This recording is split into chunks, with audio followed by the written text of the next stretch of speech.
দলের নেত্রী মমতা বন্দ্যোপাধ্যায়ের নির্দেশে ফারাক্কা ব্লক তৃণমূল কংগ্রেসের উদ্যোগে ভোটার লিস্টে নাম ঠিকানা নিরীক্ষণের বিষয় নিয়ে শনিবার Farakka professor Nurul Hasan college auditorium হলে বুথভিত্তিক বর্ধিত কর্মী সভা। এদিনের এই কর্মী সভায় উপস্থিত ছিলেন জঙ্গিপুর সাংগঠনিক জেলা তৃণমূল কংগ্রেসের সভাপতি তথা জঙ্গিপুর লোকসভার সাংসদ খলিলুর রহমান, ফারাক্কা বিধানসভার বিধায়ক মনিরুল ইসলাম, সৌমেন পাণ্ডে, অরুণময় দাস সহ ব্লক নেতৃত্ব। এদিন এই কর্মী সভায় কর্মী সমর্থকদের উপস্থিতির হার ছিল চোখে পড়ার মতো। সঙ্গে যে নিরীক্ষণটা করবেন, আমাদের রাজ্য সরকারের যে উন্নয়ন সে বিষয়টা কিন্তু তুলে ধরবেন।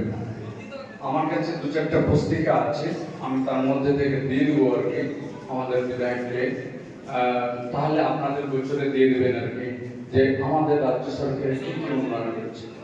আর একদিকে কেন্দ্রীয় যে সরকার কিভাবে বাংলার প্রতি বঞ্চনা করছে। আপনারা দেখতে পেলেন এই কিছুদিন আগে যে সমস্ত আমাদের দাদা ভাইরা 100 দিন কাজের যেটা এনার্জি সেই টাকাটা যে তাদের যে ঘাম ঝরানো যে ন্যায্য পারিশ্রমিকের টাকা, সেই টাকাটা যে কেন্দ্রের দেওয়ার কথা সেটা কিন্তু কেন্দ্র সরকার দেয়নি। অনেক আন্দোলন করার পরেও যখন মানল না, আমাদের নেত্রী কথা দিয়েছেন, আমাদের মুখ্যমন্ত্রী কথা দিয়েছিলেন যে আমি এই সময়ের মধ্যে ডেডলাইন মধ্যে টাকা না দিলে রাজ্য সরকার এই টাকাটা দেবে, কিন্তু সেটা দিয়েছে রাজ্য সরকার, সে প্রতিটি ব্যক্তিকে দিয়েছে। ঠিক আবাসের ক্ষেত্রেও একই, যেটা কেন্দ্রের দেওয়ার কথা সেটা কিন্তু আমাদের রাজ্য সরকার দিয়েছে। কাজে এই বিষয়গুলো আপনারা মানুষের কাছে গিয়ে তুলে ধরবেন না।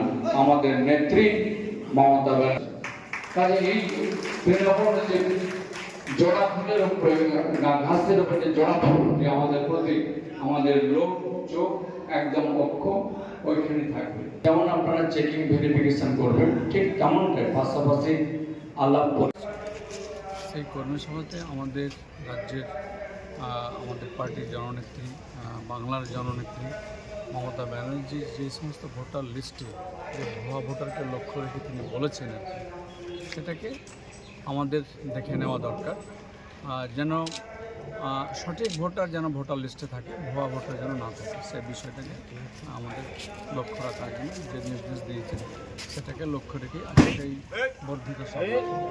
নেক্সট বিধানসভা নির্বাচন খুব কাছেই চলে এলো, কন্টিনিউয়াস এগাচ্ছে, কী বার্তা দেবেন কর্মীদের? দেখুন, নিশ্চিতভাবে আমাদের কর্মীরা পার্টির যে কাজ, যে মানুষের কাজ সবটাই তারা নিয়মিতভাবে করতেছে আর কি।